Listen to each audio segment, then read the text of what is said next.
નમસ્કાર મિત્રો, જય શ્રી કૃષ્ણ. સ્વાગત છે તમારું અમારી યુટ્યુબ ચેનલ ચેતન ગોહેલ વ્લોગ્સમાં. તારીખ 24 નવેમ્બરના દિવસે આવતી 11 એટલે કે ઉત્પન્ના એકાદશી અથવા તો ઉત્પત્તિ એકાદશીની આજે આપણે વ્રતકથા સાંભળીશું. જો ચેનલમાં નવા હોય તો ચેનલને સબસ્ક્રાઈબ કરી કોમેન્ટમાં જય શ્રી કૃષ્ણ અવશ્ય લખજો.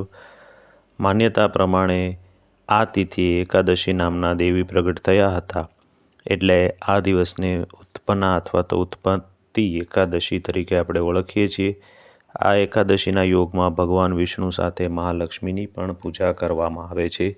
સવારે વહેલા ઉઠી અને ભગવાન વિષ્ણુની મૂર્તિ અથવા તો ફોટોગ્રાફ લઈ પીળા કપડા ઉપર તેનું સ્થાપન કરી પીળા ફૂલ ચડાવી તેમની પૂજા કરીને ત્યારબાદ વ્રતનો સંકલ્પ લેવામાં આવે છે. તો વ્રતનો સંકલ્પ લઈ ત્યારબાદ એકાદશીની કથાને આપણે શ્રવણ કરીશું. તો એકાદશીની કથા એ એકાદશી દેવીના પ્રાગટ્યની કથા છે.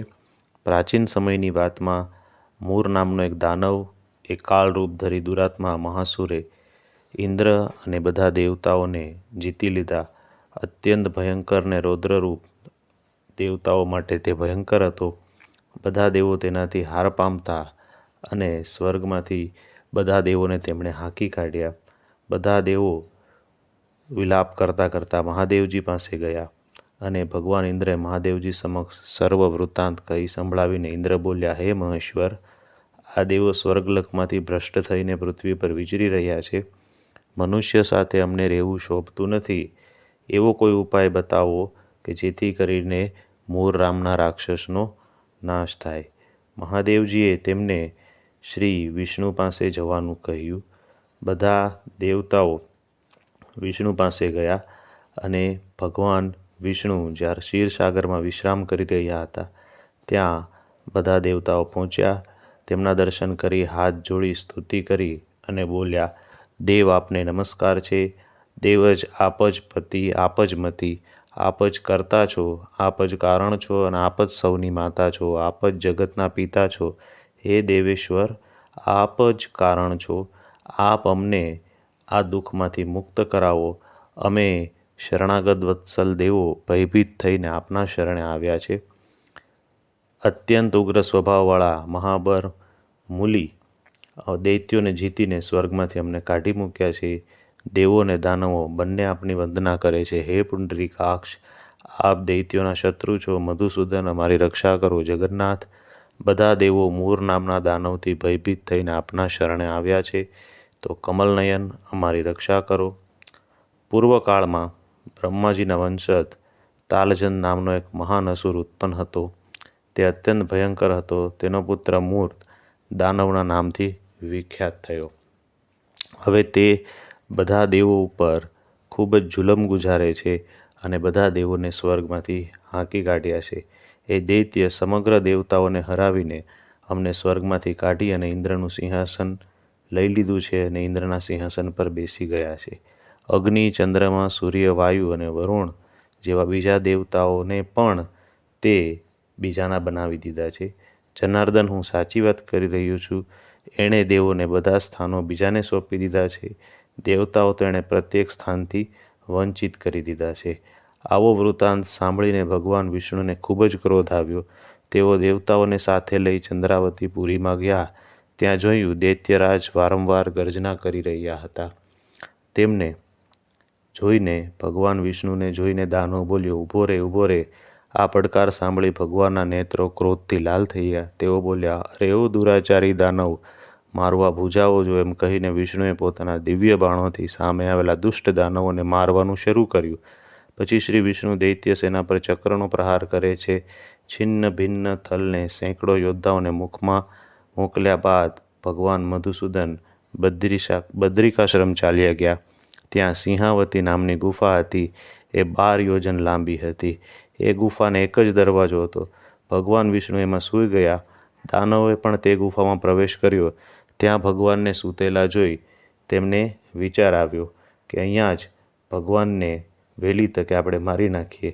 દાનવ આમ વિચારતો જ હતો ત્યાં ભગવાન વિષ્ણુના શરીરમાંથી એક કન્યા પ્રગટ થઈ અને એ કન્યા ખૂબ રૂપવતી, સૌભાગ્યશાળી અને દિવ્ય શસ્ત્રથી યુક્ત હતી. એ ભગવાનના તેજના અંશમાંથી ઉત્પન્ન થયેલી કન્યા હતી. તેનું બળ અને પરાક્રમ પણ મહાન હતું. દાનવરાજ મુરે કન્યાને જોઈ કન્યાએ યુદ્ધનો વિચાર કરીને દાનવને યુદ્ધમાં પડકારીને યુદ્ધ છેડ્યું.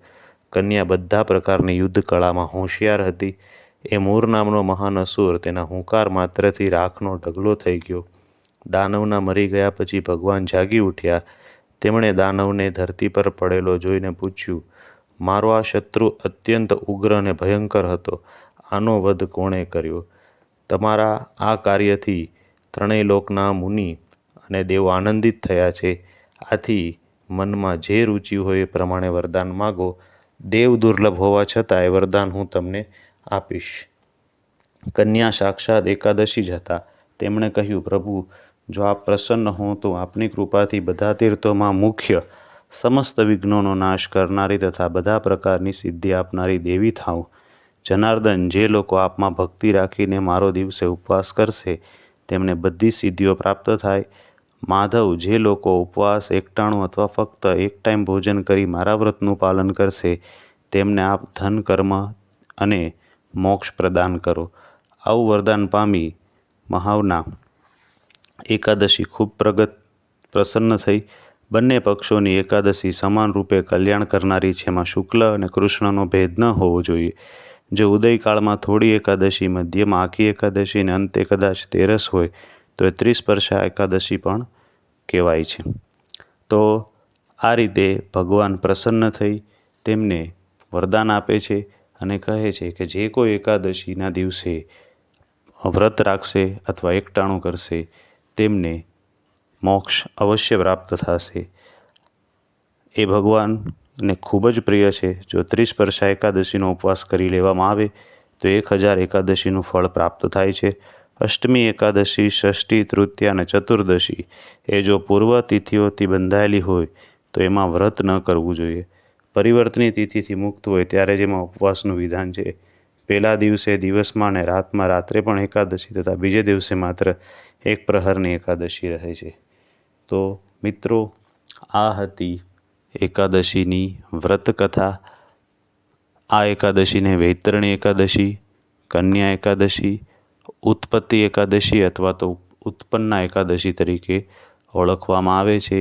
જે એકાદશી ભગવાન વિષ્ણુના અંશમાંથી ઉત્પન્ન થયેલી હતી અને એકાદશી કરવાનું ખૂબ જ મહત્ત્વ આપણા શાસ્ત્રોમાં પણ વિશેષ રૂપે આપેલું છે. તો આ હતી એકાદશીની કથા. આ એકાદશી કરવાથી અશ્વમેઘ યજ્ઞ જેટલું જ ફળ આપણને પ્રાપ્ત થાય છે. તો આ વિડીયો તમને લોકોને કેવો લાગ્યો એ જરૂરથી અમને કોમેન્ટમાં લખીને કહેજો. અને આપ સર્વ લોકોને એકાદશીની ખૂબ ખૂબ શુભકામનાઓ. ફરી મળીશું કોઈ નવા વિડીયો સાથે. ત્યાં સુધી અમને રજા આપશો. ઓમ નમો ભગવતે વાસુદેવાય. જો આ વિડીયો ગમ્યો હોય તો ચેનલને સબસ્ક્રાઈબ કરી કોમેન્ટમાં જય શ્રી કૃષ્ણ અવશ્ય લખજો. અમે આવા નિરંતર વિડીયો તમારા માટે લાવતા રહીશું.